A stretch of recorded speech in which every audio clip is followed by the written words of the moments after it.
This, of course, is a virtual celebration of this year's recipient of the Postel Service Award. The award is named to commemorate the extraordinary career and achievements of Dr. John B. Postel. It's presented annually to someone who's made an outstanding and sustained contribution in service of the internet and the internet community. And you are all here, you've been specially selected to learn ahead of the official announcement that this year's awardee is, of course, George Sadowski, who's on the call with us. So our warmest congratulations go to you, George. Many of you have been congratulating him already, I can see.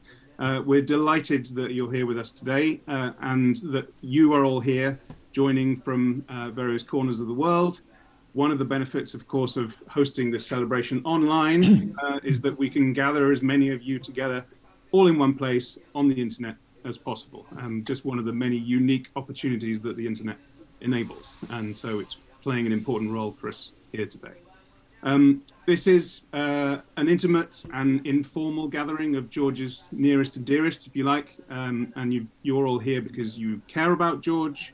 You've known George for a long time. In some cases, you've worked closely with George, you've worked alongside him. So thank you all very much for joining.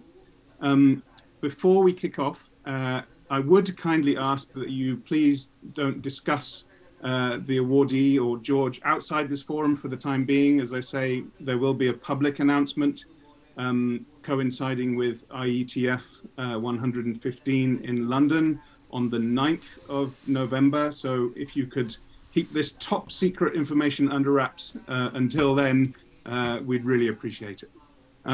A quick note also that we will not be recording this session. This is just a chance for all of us to celebrate with George together informally.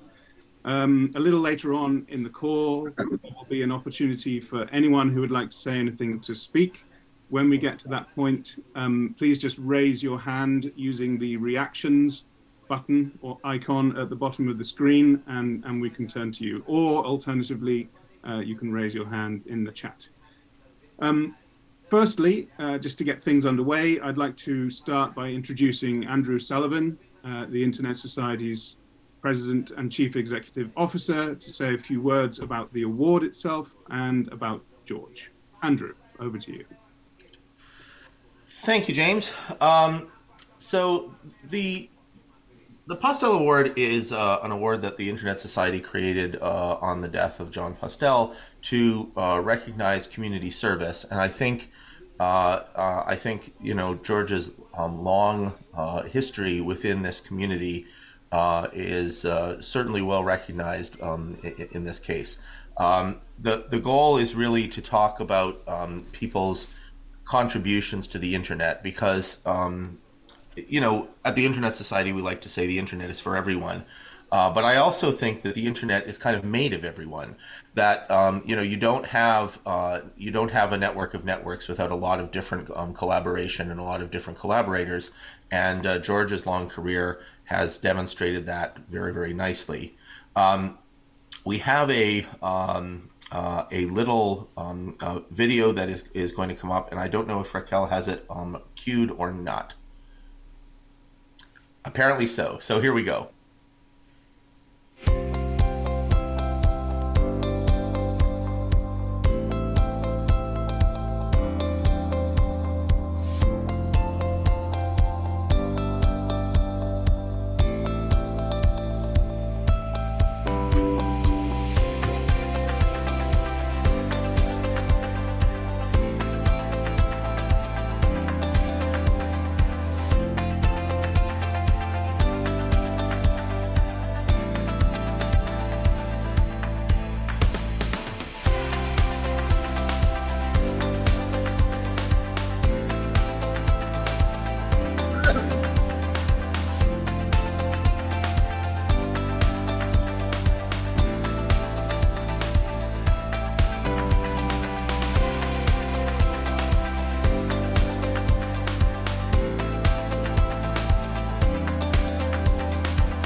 Thanks for the video.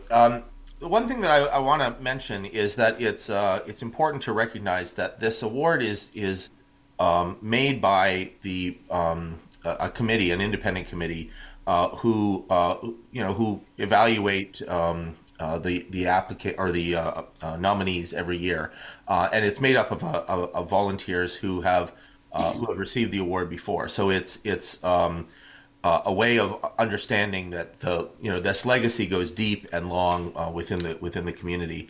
George's biography is it's a little intimidating to report to George. He's, of course, one of my bosses on the board of trustees, and knowing something about his background and his long service is always alarming to me, because I feel like, okay, well, I haven't done anything yet, and I better get to work. So it's really a tremendous honor to be able to say to George, congratulations and thank you for all your years of service. So I'm going to hand this over to George and let him talk, because you don't really want to hear me go on about how great he is when he can talk about that himself. George, over to you. Thanks. I'm not very good at that. But first, I feel very honored to be chosen by my contemporaries for this award. I think it's an important award. I knew John. I served with him on the board for a couple of years. I'm sorry I didn't get to know him more before his untimely death. So this is an award for my leadership in the developing country workshops. And that was a significant event. But really, this is an award for all the people who contributed to the workshop. There were a lot of us. There were almost 100 volunteers who gave up vacations, who traveled long distances, who developed syllabi, who helped us get equipment to put on the floor for people to use, and who understood the importance of training people from developing countries. We did this as a group effort. I want to single out one volunteer who really helped me in a large way and ended up doing the workshops alongside me, and that's Alan Greenberg. We had the INET 96 in Montreal, and from that point on, he was one of the major contributors to the workshop. I really hate to go further than that with names, because there are too many of them, and they're all really good people, and they all really helped us.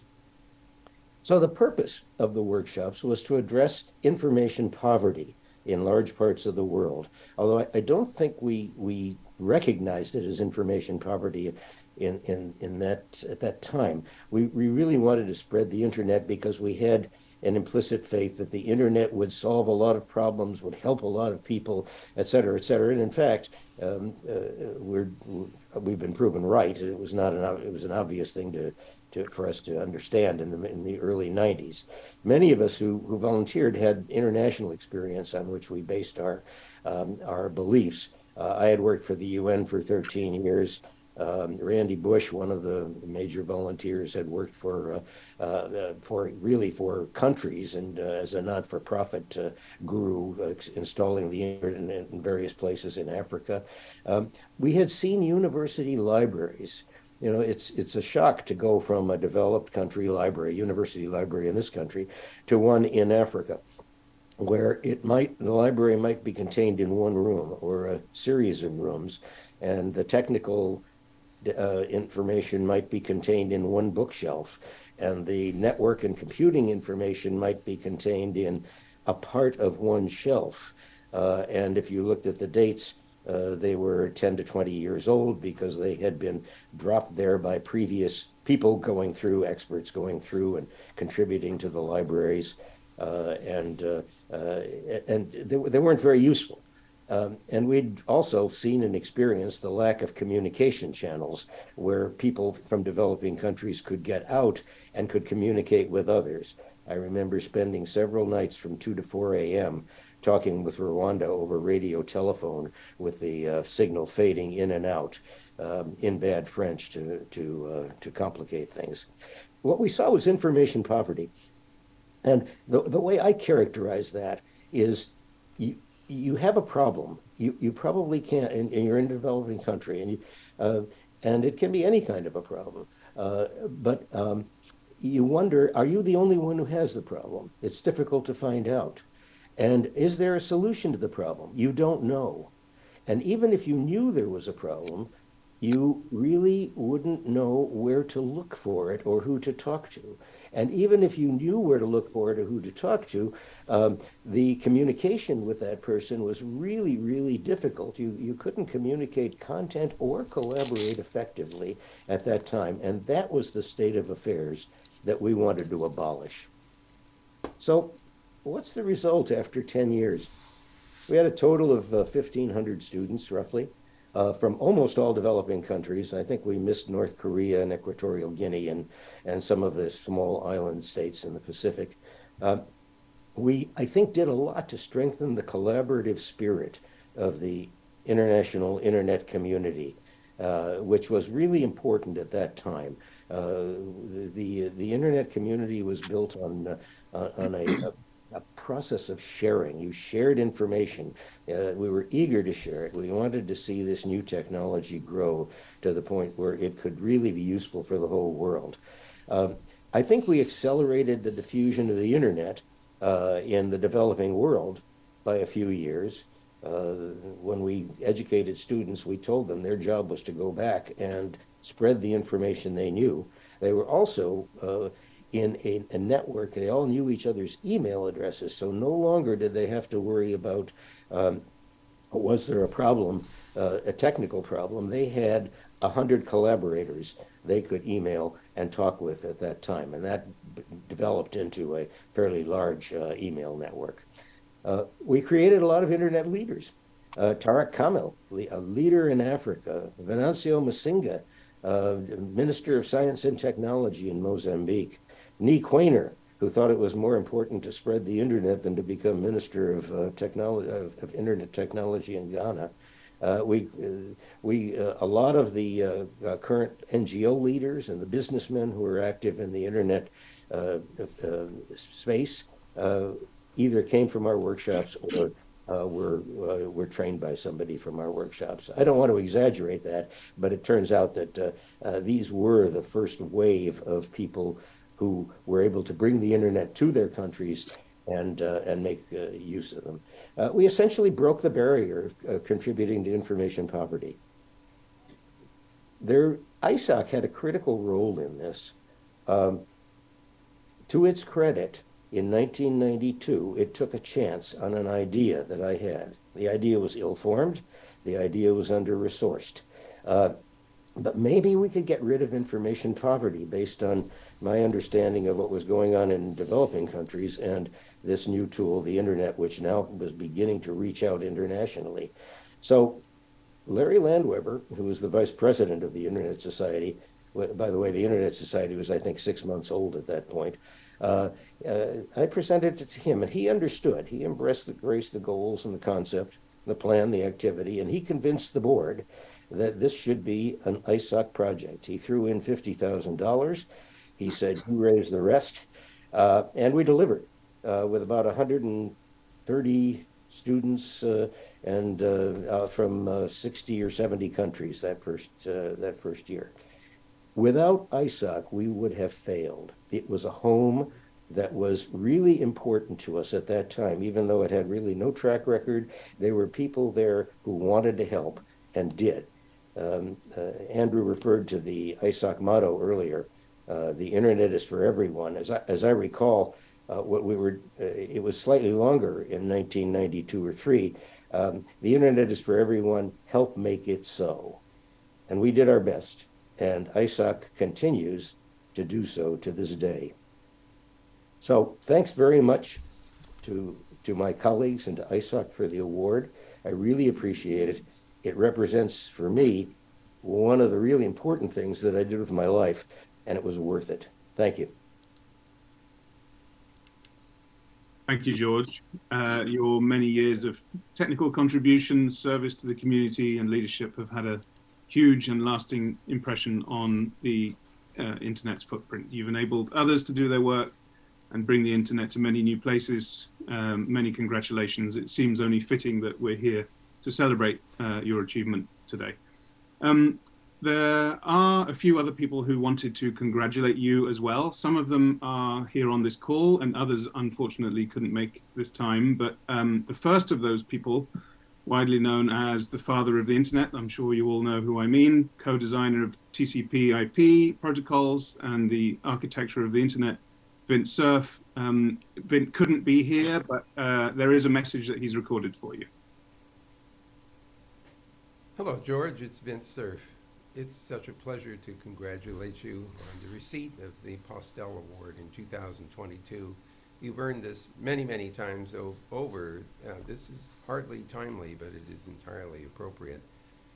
You'll remember that we, I think, first encountered each other when you were part of Larry Landweber's INET conferences that we inducted into or ingested into the Internet Society program. It turned into a major series of workshops where you and many others, thanks to your leadership, taught so many people around the world how to build pieces of internet and how to run them, and configure them, and maintain them, and sustain them. Something that many of our other colleagues at the Network Startup Resource Center have been engaged in now for many years. You've served ICANN and the Internet Society on boards and many committees and the nominations committees, and your career has been so varied. It's always been one of concrete contribution.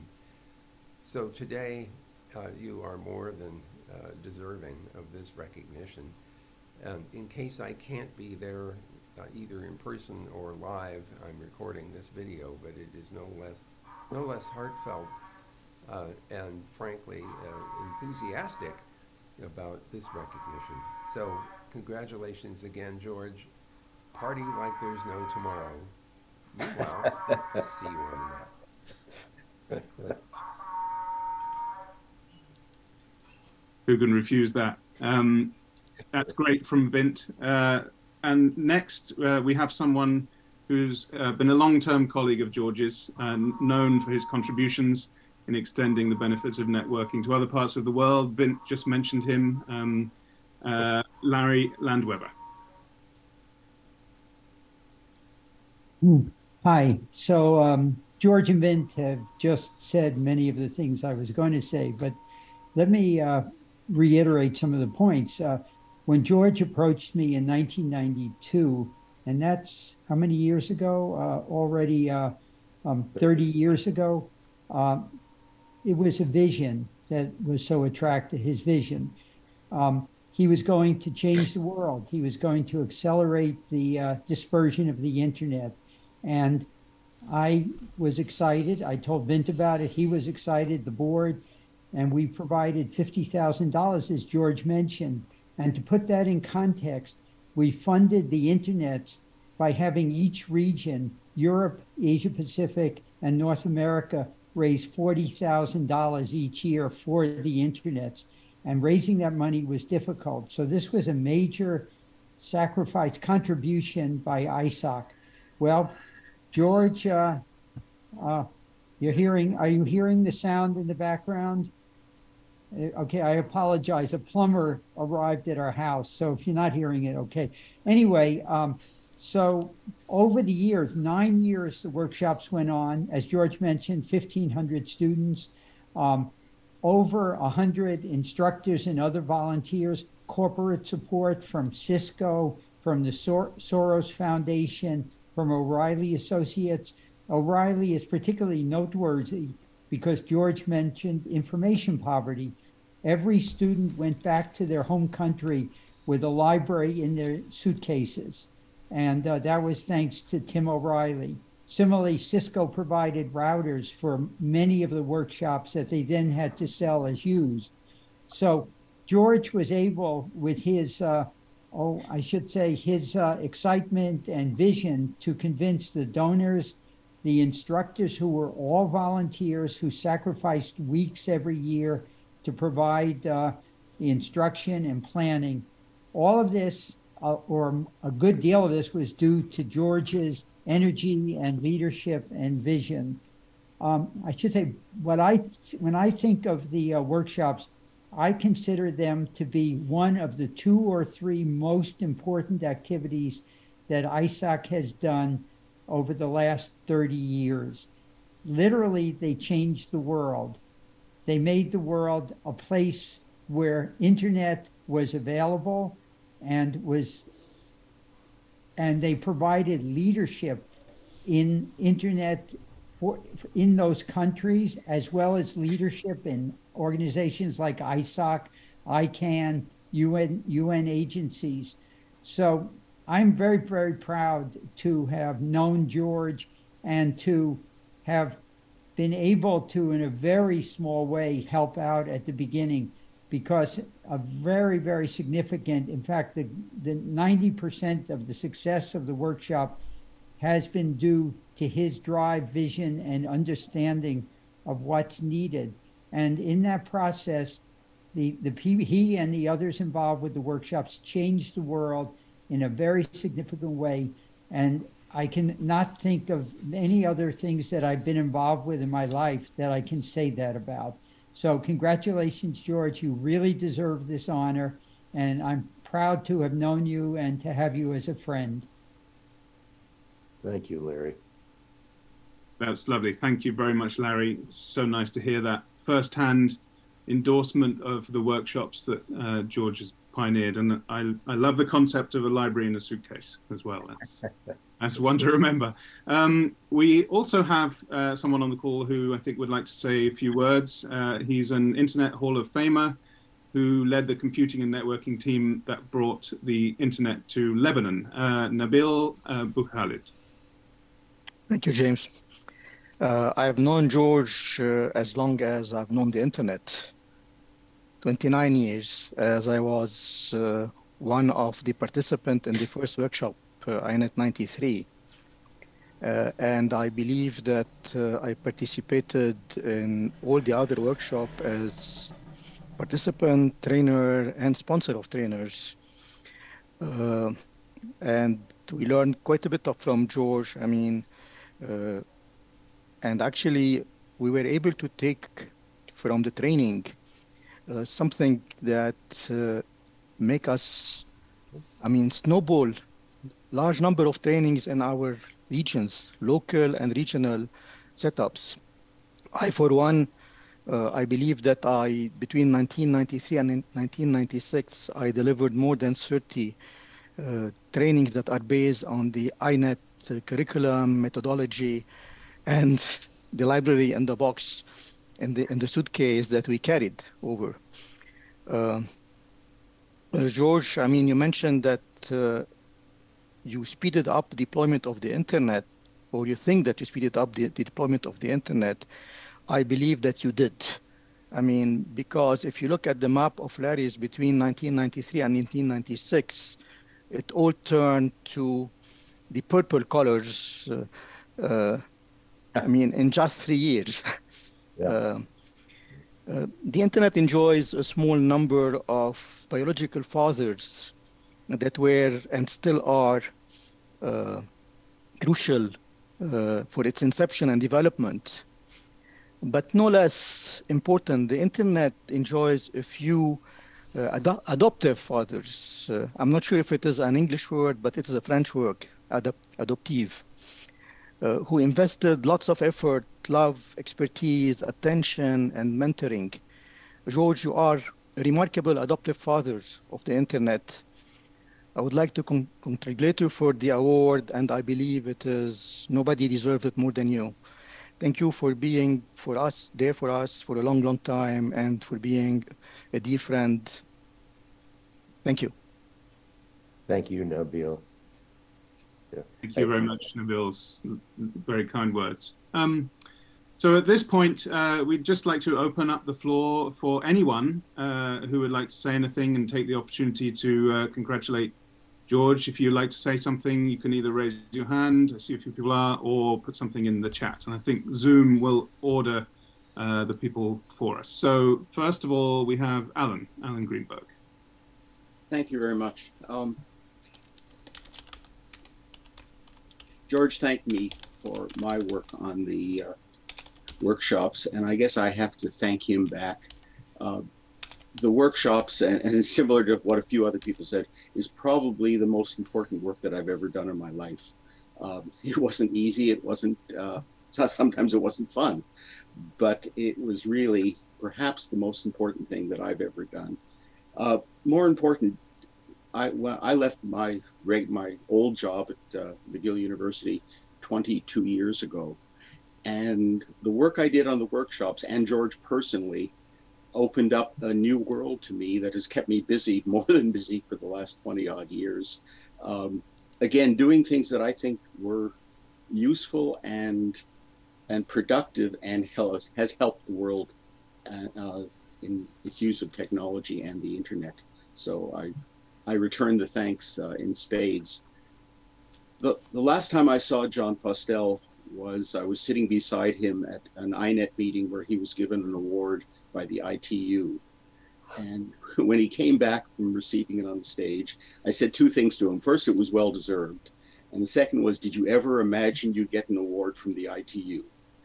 And to George, I'll say, this is certainly well-deserved. And I don't think anyone is surprised, and it's long overdue. So congratulations. One final word. I still meet people on a regular basis who said they attended the workshops and are grateful for it, and it changed their life. So I can't think of a better way to end this than say thank you to George. Thank you. Thank you. Just a historical note of interest, well, really two notes. First of all, I want to acknowledge that in the audience here are Jacek Gajewski and Oliver Popov, and they took the curriculum and developed a whole long series of workshops for CEE-net, Central and Eastern Europe net, which is just, I think, ended a few years ago. So there have been, and there's a similar effort in Latin America. But to put the workshops in historical perspective, the first track we taught in the workshops was how to connect your country to the internet over dial-up lines. Hi, George. This is Alexa for everybody else. I knew George I first met George when I was CEO of .org, and George was on my advisory board. George, heartfelt congratulations on this really significant honor. And I'm really privileged to be here to help you celebrate it. And thank you for being a great friend, a mentor, and such an inspiring presence. I mean, there are two words that always bring you in my mind: tireless and principled. So thank you. Thank you, Alexa. Hi, George and everybody.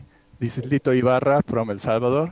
I also have many things to thank George.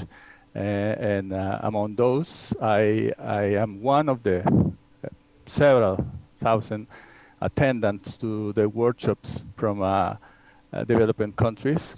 I attended, I think the first one was in Montreal with Alan and George. And I met Larry also there. I asked them for, you have always been my heroes.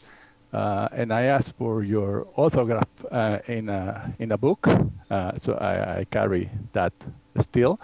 And I also prepare a letter signed, and I asked George and Donald Heath, who was the chair at that time of ISOC, to sign sign it for me, congratulating us for being us in El Salvador for being connected to the internet. So I appreciate. I have that frame here somewhere. I can go and pick it up, but I have it. I have showed that to George, with whom I had the honor to chair the ECAM board at some point. So I have learned a lot from you and other people in the internet community.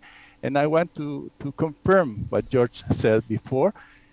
You help us build a community, not only because you provided us with new friends. I have so many friends in my region and the rest of the world since that time, we had the emails and so on. And we have developed several projects together, including the workshop in Latin America and Caribbean, and some other things. But among those, I appreciate the values, the internet values that you communicated to us, you transmitted to us by doing this with generosity and solidarity with the rest of us, the countries, the communities that were not so developed at that time, but we have tried to do our best thanks to what you and other people here and around help us do. Thank you very much. Thank you, Lito. I remember the letter. George, it was said that you are a mentor. You are much more than the mentor. You are my godfather. You created me. You changed my life. Yeah, and for years I was just a physicist doing some high energy physics, and all of a sudden the internet became my duty, my profession. At the very end, Lynn was so kind to employ me even in Internet Society. So, and for those many years of working together, because it is not only these few years when you were organizing these workshops, but George was also always willing to come to workshops which we organized. Even, I don't know, 2 years ago, for overall so many years. And there is one more thing with George which I so much appreciate and wait every year. This is your wonderful Christmas letter which make the community tied together, and we really appreciate your leadership and your position and the way how you unite all of us. So do it and be happy and do all this leadership. We are ready to follow you always. Thank you, George, for everything. Thank you, Jacek. Dennis. George, congratulations. I'm delighted to participate in this and to see you get this honor. It's great. But I'd like to mention Anne and your family, because I know they're very, very important to you. I know how much they've supported you, and I'm delighted to see Anne here on the call. Now, we're not going to let you off the hook. I'm looking forward to many more years of your comments on the Christmas newsletter. And as the internet becomes something, the use of the word internet becomes something quite different from what we associate with, and its societal impact becomes intense, both for good and for ill.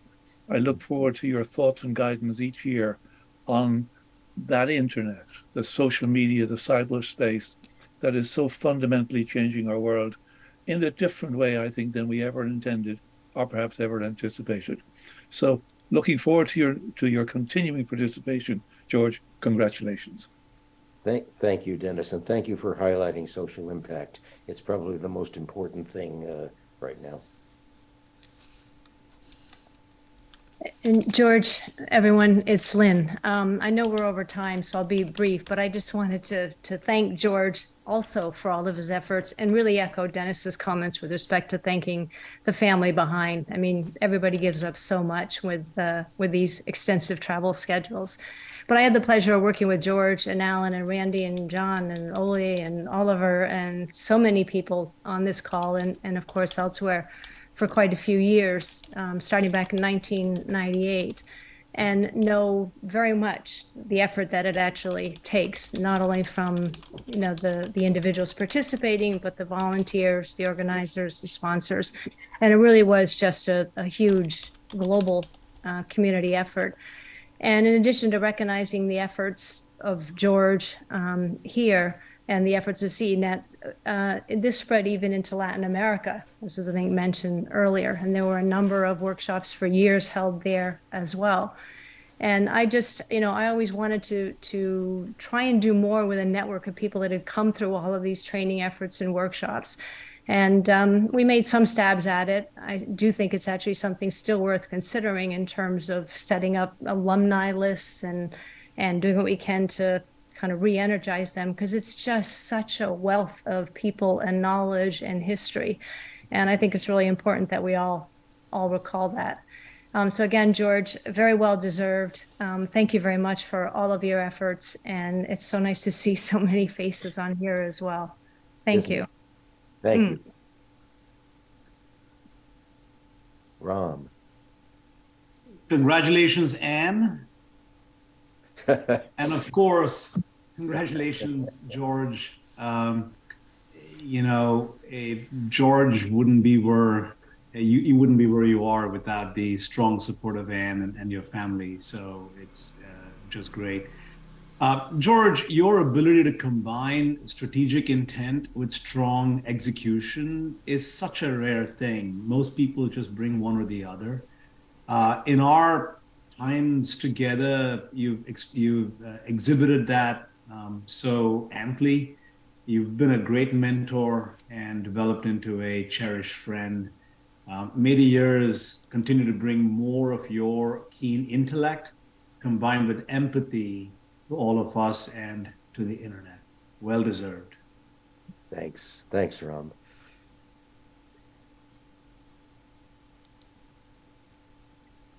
George, this is Shireen. Hi, I want to congratulate you very much, a very well-deserved award. And I've got to say that you are one of a kind, one of those rare persons that one meets in life.